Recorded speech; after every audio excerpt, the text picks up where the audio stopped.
think it's really interesting because everybody's talking about the player likeness and how athletes are going to capitalize in college. And look, the question was asked by Pete Thamel.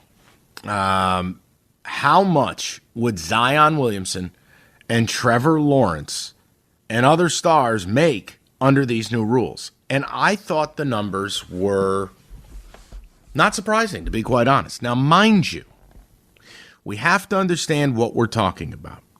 Zion is a once-a-decade college basketball player, a guy who had 1 million Instagram followers as a sophomore in high school. Trevor Lawrence is a once-a-decade quarterback prospect, a guy who, as a freshman, was going to go number one. A guy who teams 2 years ahead of time said is number one. Tua was the same thing, but Tua got hurt. But Lawrence is that guy. So let's understand that as we look at this. How much could Trevor Lawrence make? Do you make money off his name, his image, his likeness? Now, Pete Thamel writes he won't be eligible to exploit it as he's going to declare for the draft this fall. But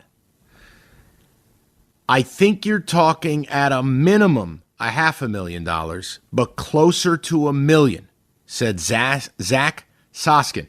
He's an athlete ambassador with Voltage Management who has studied the space, and that's being conservative, he said. Soskin said there are misconceptions. It's unlikely a top college star would draw interest from national deals.